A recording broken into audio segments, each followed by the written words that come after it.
Welcome to our virtual conversation. My name is Elizabeth McIntyre, and I am the co-director of Screencraft Works, along with my colleague Rebecca Del Tufo, who is also here this evening. First of all, a hearty thank you to our sponsors, Genelec. Thank you for supporting this series of cross-border conversation talks.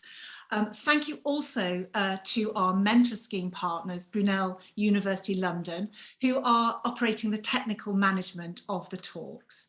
And of course to our speakers, room hosts and participants. So what is Screencraft Works all about? We're a not-for-profit virtual community for cross-border knowledge share and a chance to widen your networks across local borders and international borders. And it's for all production and post-production people. And in terms of the cross-border conversations, this is a chance for experts to share their knowledge and their insights between those who are at different career stages and from different countries. And speakers are drawn from our mentoring group.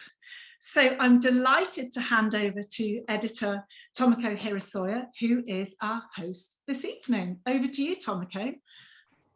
Thank you, Elizabeth. Hi, everyone. It's a pleasure to host this event. I'm Tomoko Hirasawa. My pronouns are she, her. I'm a Japanese editor based in the UK, Spain, and Japan. I'm currently working for Change.org, and I edit unscripted films, commercials, and online content. Editing has been my passion for the last 20 years, and to me, it's a wonderful job to pursue. Today, we've got two legendary editors with us with decades of experience in British and international films and TV. Paul Martin Smith, we call you Martin, and we have Chris Wyatt.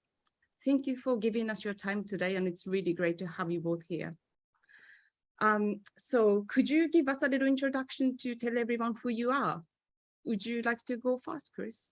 Yep, absolutely. Chris Wyatt. I'm a film editor and been doing it for well, more years than I care to remember.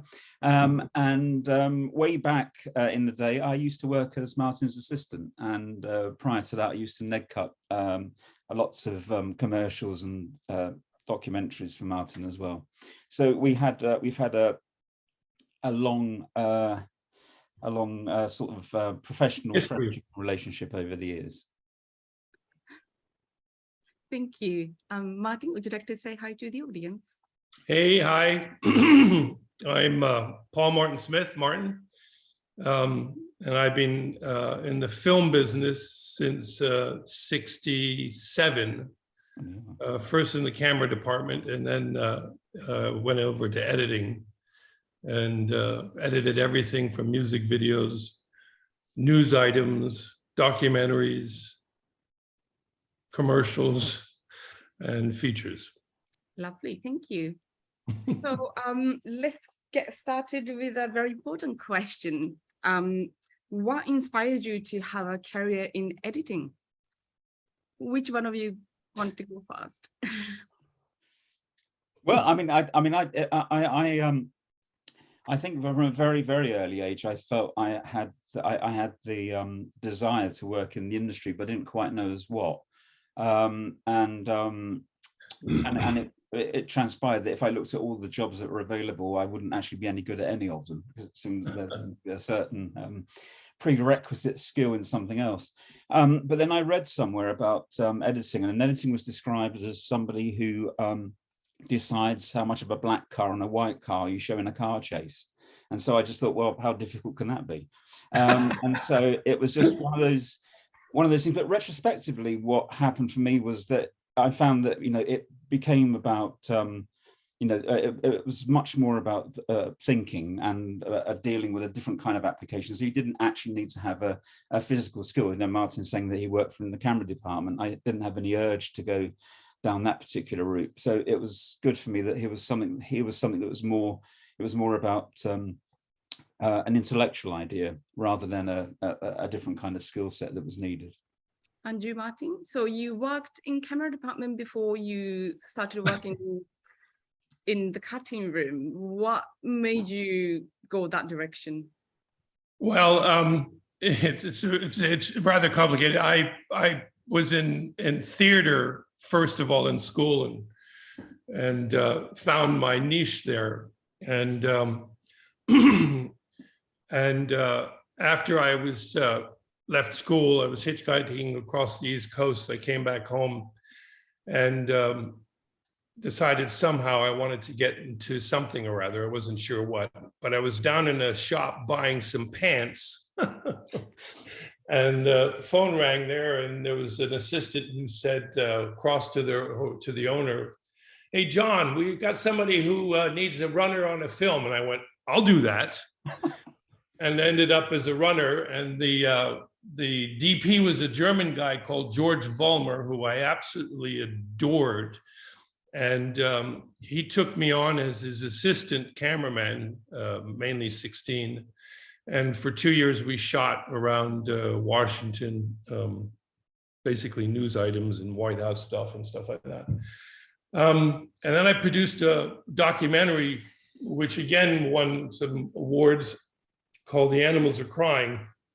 And the editor was an editor for Robert Kennedy back in the days when, way back early, when they were, doing political broadcasts. And I noticed, what he was doing. So I decided from that moment on, I had to become an editor. And I flew out to Britain, because I grew up most of my life in Europe anyway, and spent 2 years trying to get into the business, and ended up finding a guy called Martin Bowen, who was a great guy, who was an editor. And I was going to be his assistant for no pay.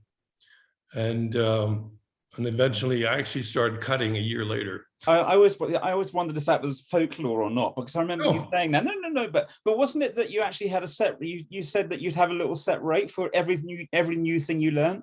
Well, what happened was, after a few months, he felt guilty.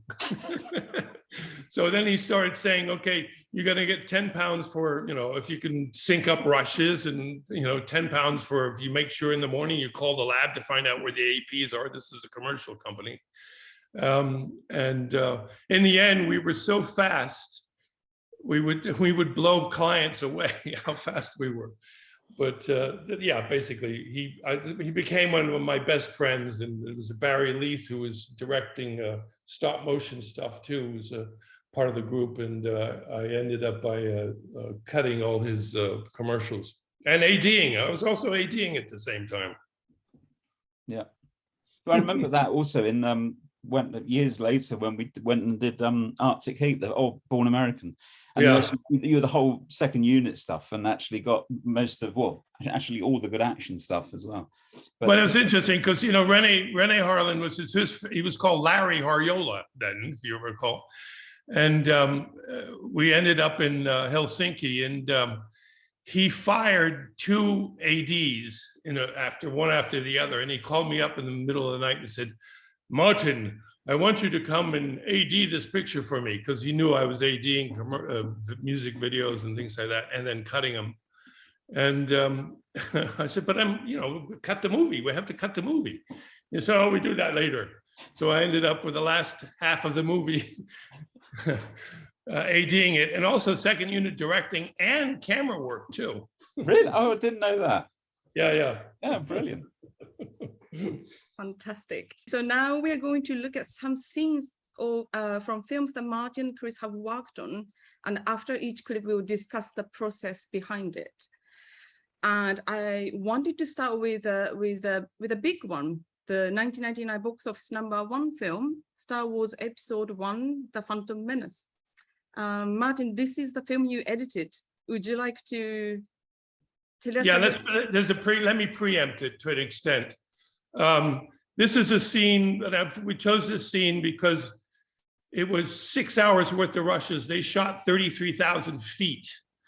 And because young Jake wasn't particularly good at remembering his lines, but George kept on turning over.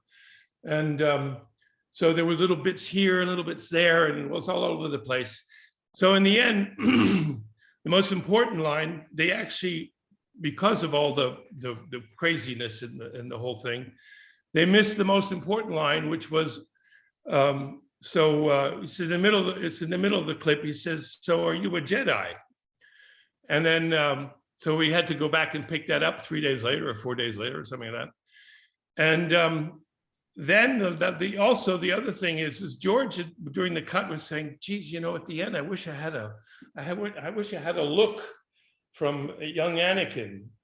And he looks over at Liam. So we didn't have that shot, but we had it. So I reversed it, put a head on top of his body, and had a smile put on there. So it's a completely made up shot, which George came in and said, "Where did you find that?" I said, "We made it up." So. When I knew you were going to be showing this, I was trying to put myself in a similar position and try and think, what is there? I mean, I've never had the forgetting a line thing, but which is just, you know, that's really great.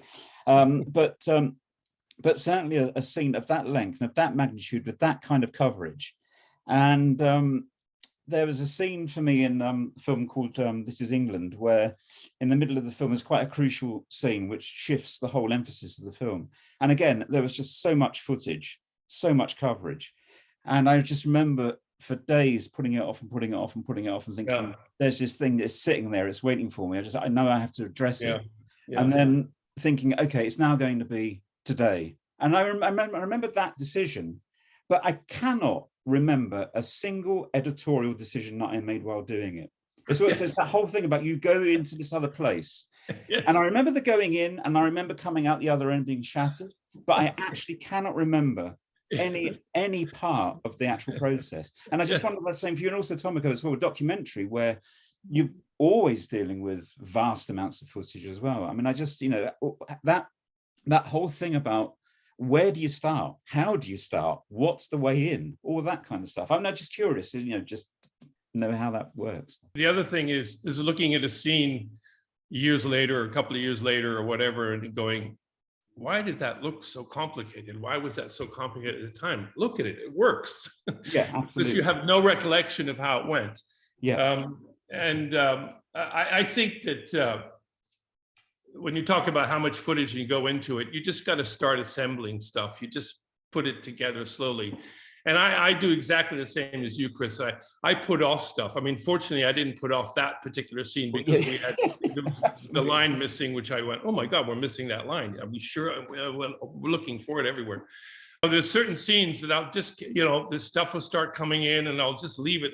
And you got production and things like that sometimes saying, where's that scene? You need to sort of draw it in. You need to dream about it. You need to, you know, you need to have it, take a shower with it. You know, you need to, all that stuff. And then slowly sort of, well, yeah, I could do, you know, that's okay. What do we, you know, and then you start building it that way.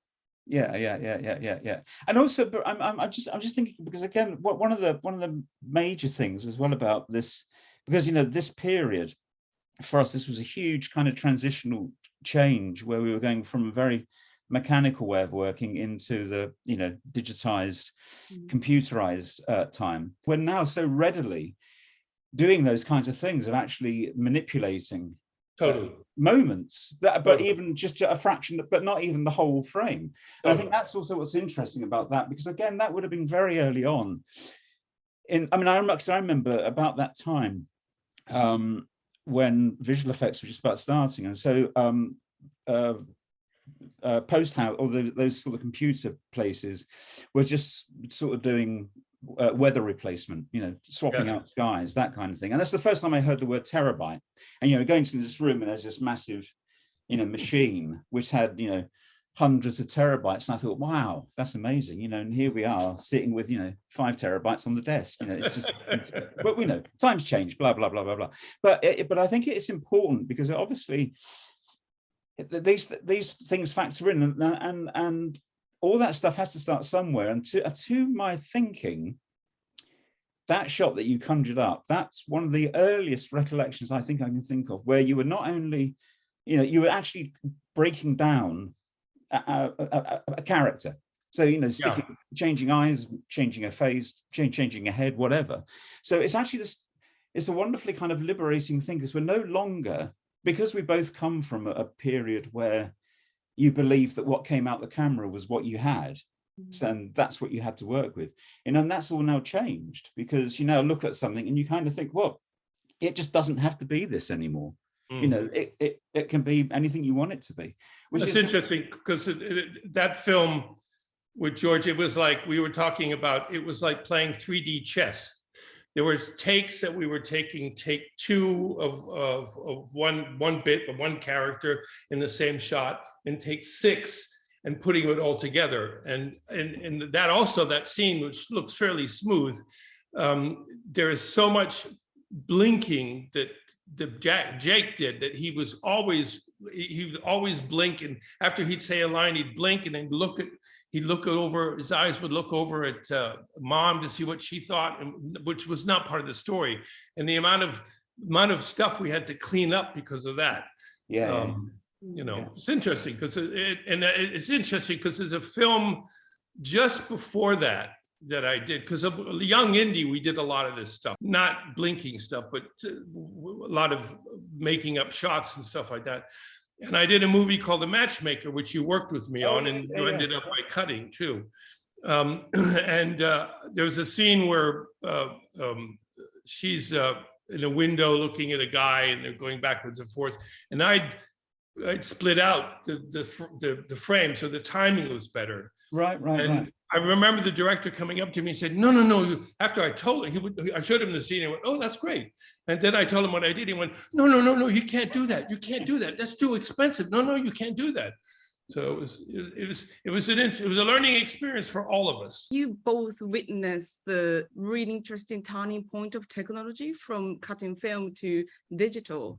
And on that note, it may be this may be a good place to segue into the next film, The Pillow Book. I know the director Peter Greenaway is interested in multi-screen cinema, but you made that quite complex composition back then.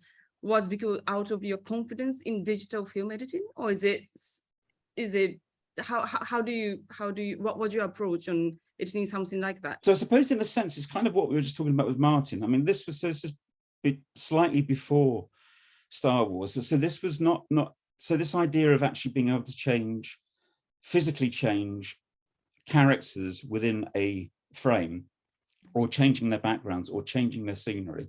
I think what was nice about working with Peter was that actually just changing the visual language from not being constrained to one image on screen at any one time.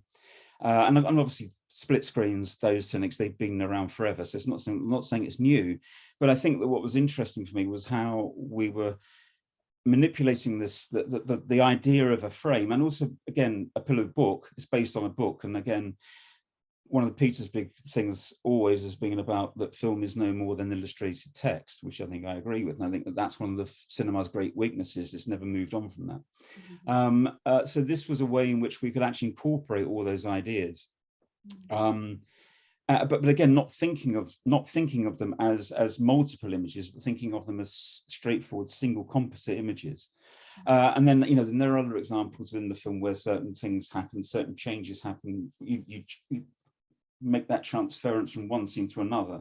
While you're still in one scene, you move to another one through it. So it's very interesting for transitional moments and things like that. When I saw that, when you originally showed it to me, I remember I was mind boggled. I thought that was really brilliant stuff. And it was really. But again, it goes back. I mean, again, what I always remind myself of that. Again, it was this change in time, and I remember showing that sequence at an Avid talk, and this was really at the cusp where some people were jumping into Avid as the way forward, and others were just saying, "Oh, it's a flash in the pan; it's never going to happen." So and people walked out the room because they were so tied to the idea that film was going to be around forever, as but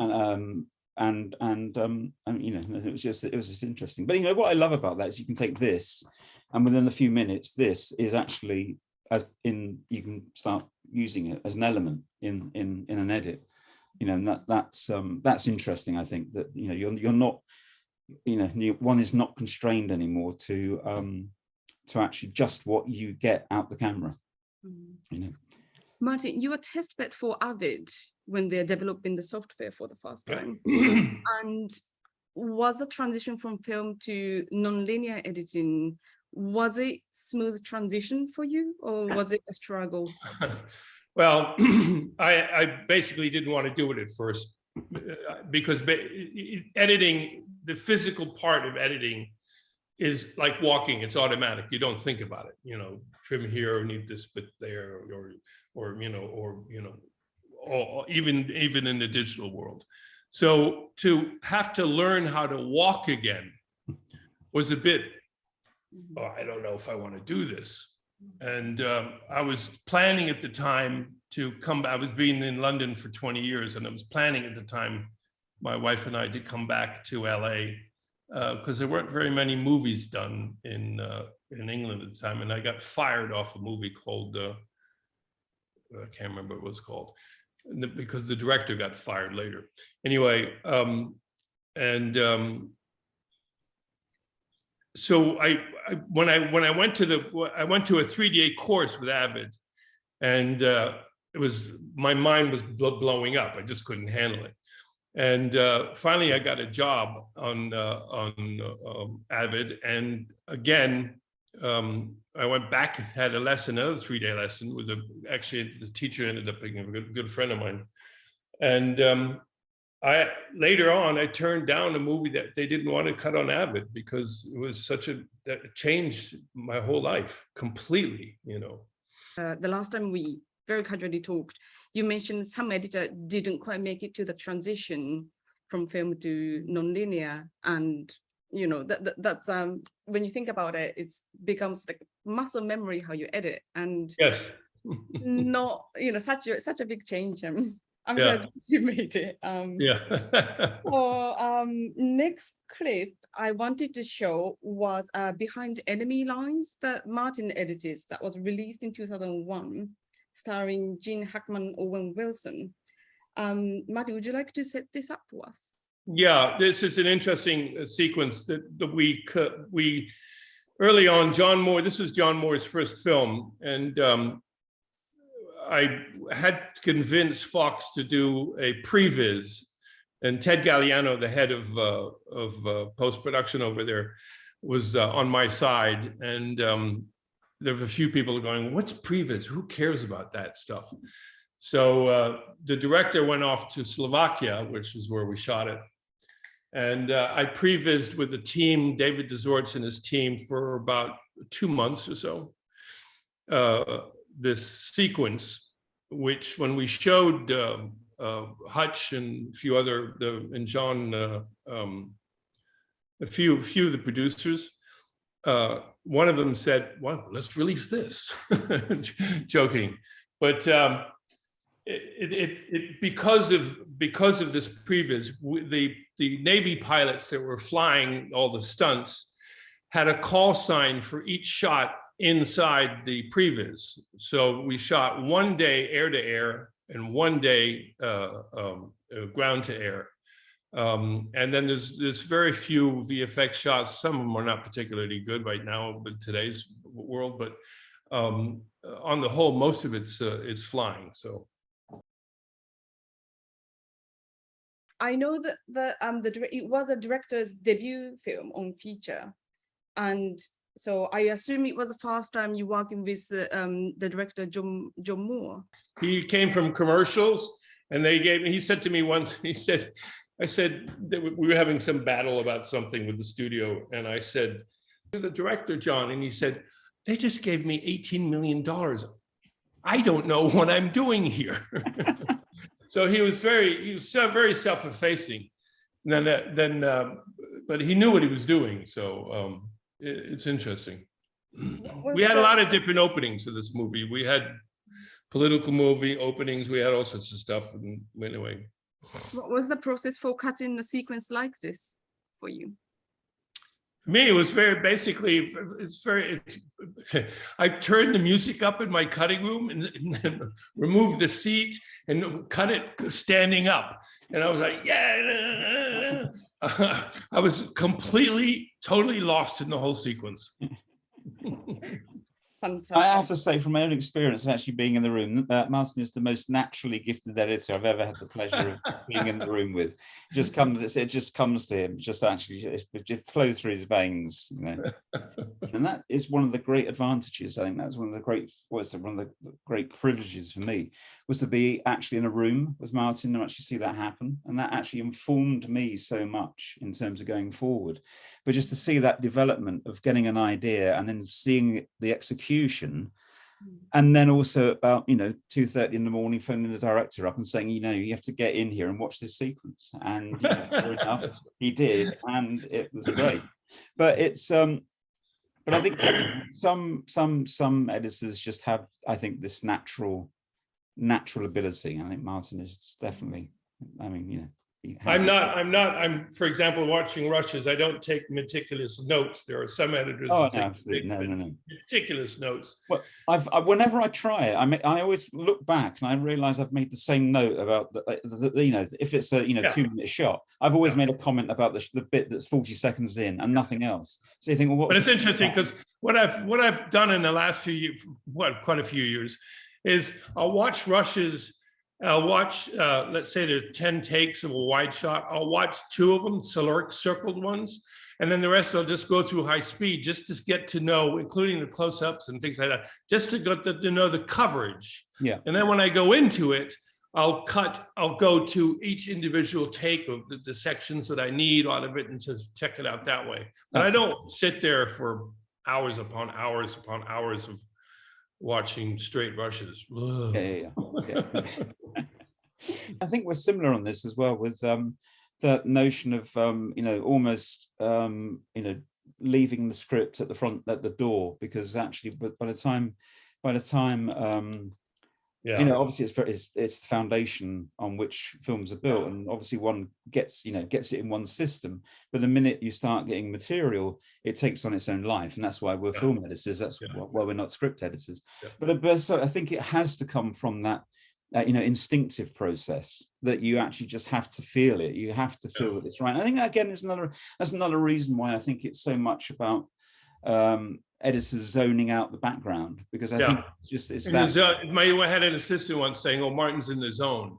It's exactly it. And you wake up and you'll go 4 o'clock already. What the hell? Yeah. So because we have also done documentary, and again, I know Tomoko is actually currently editing a feature-length documentary, but again, there's that process of absorbing the material, because again,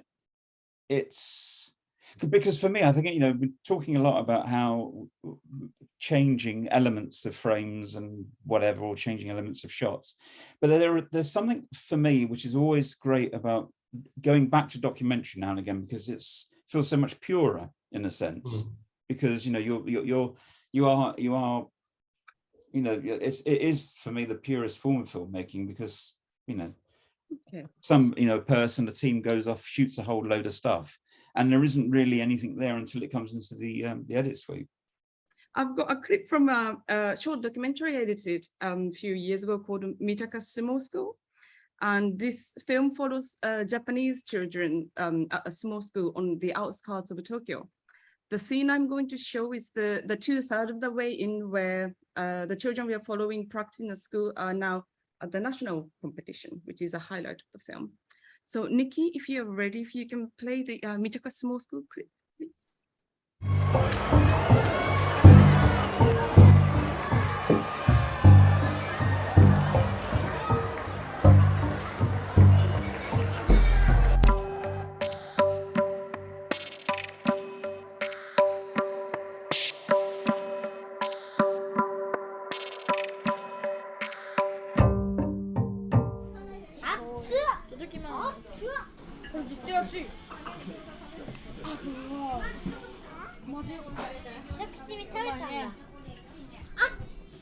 よく三鷹に来てる府中のチームだと当たっちゃって1回戦で負けちゃった。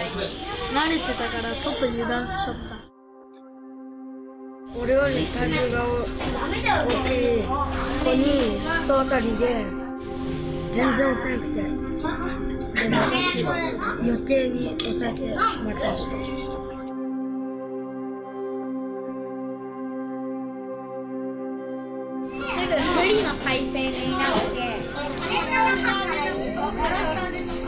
頭つけられ刺されて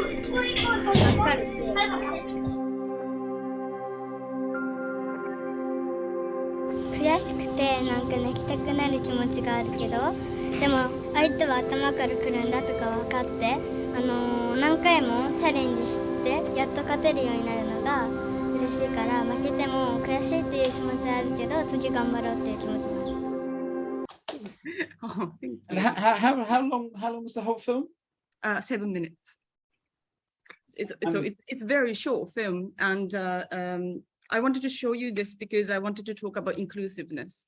And the challenge I had editing this film was that at the beginning of the film, you see children practicing sumo, they're boys and girls. And once you get to the competition, you only see boys. And I didn't find any girls in the footage. And I asked the director, Ruben Ventura, he's based in Barcelona, who's also shot this. He said he couldn't get any girls competing because they are not allowed to enter the competition. Wow. And just to give you the context, we don't have a professional sumo league for women because women are not physically enter the ring. It's a full contact body, you know, Japanese wrestling. And the reason the coach said in the interview was that because when women have period, they're seen impure. They are not allowed to enter.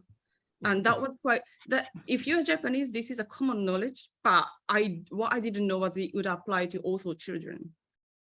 And so you saw the clip you've seen, I just did not want to exclude the girls who was also practicing. They do exactly the same training menu as boys.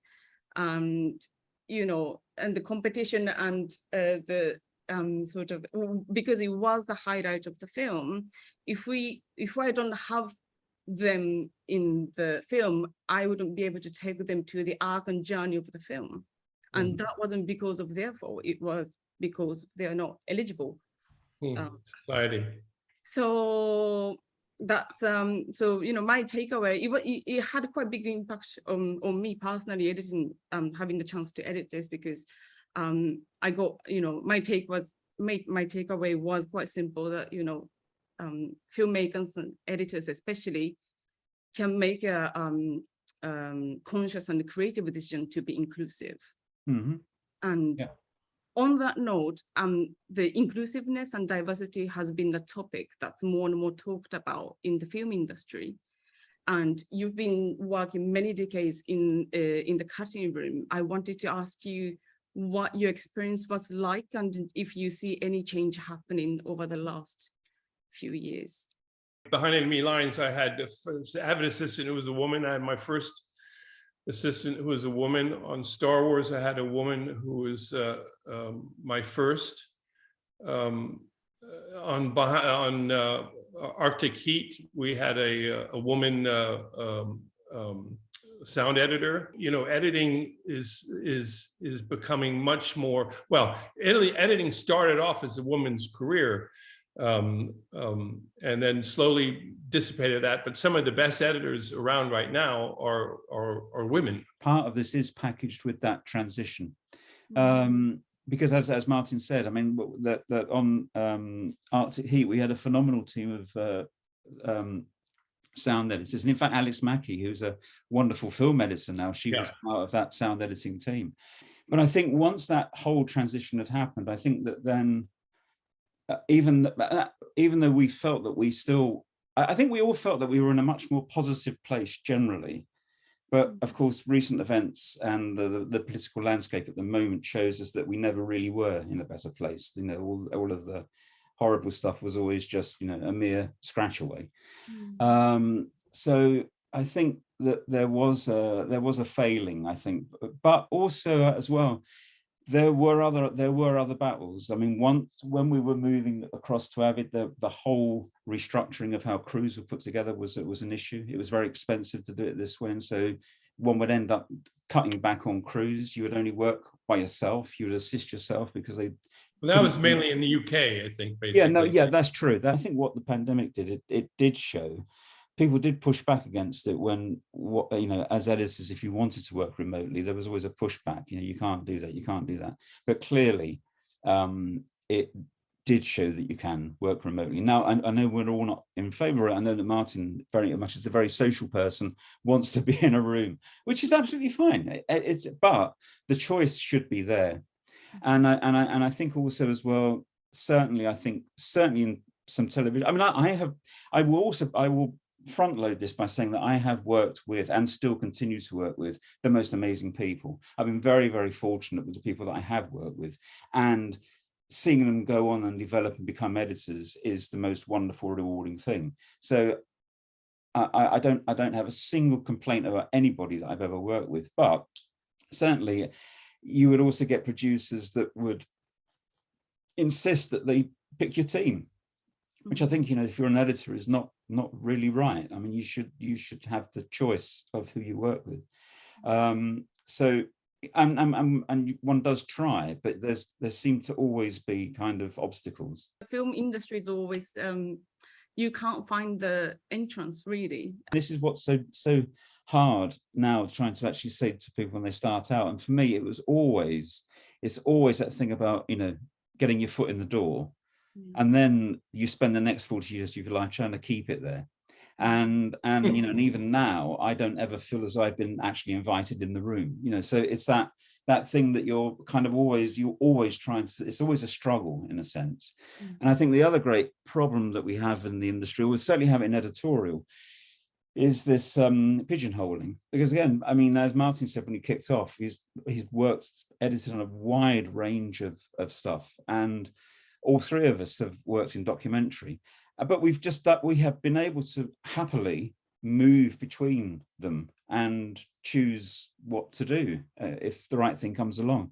And that option should be readily available for any editor. I mean, naturally, there should be things that one is, one might not want to do commercials, one might not want to do music videos, but as an editor, you should be able to really just go and do whatever you want to. I think that's a great learning for me personally as well, because I always call myself a documentary editor, and after chatting with you two, I'm like, okay, I'm gonna stop calling me that. Yes. Why would you narrow your possibilities if you can always widen them? And on that note, I think we've got time to play one more clip, and I was thinking maybe the Lost Children of Berlin. Or would you like to show? Yeah, we can do. I mean, what's nice about Lost Children of Berlin is that this is directed by Elizabeth McIntyre, who we all saw at the head, and is one of the founders of Screen Craftworks. And Elizabeth made this film, Lost Children of Berlin, which is basically the last Große Hamburger. The school in Große Hamburger Straße in Berlin was the last Jewish school to be shut by the Nazis. And what Elizabeth filmed was the reunion some point later in the late 90s of the students coming together. And the clip you're going to show, and again, this is I suppose the power of archive, and this particular sequence is basically where the names of some of the students who got lost during the Nazi atrocities are read out.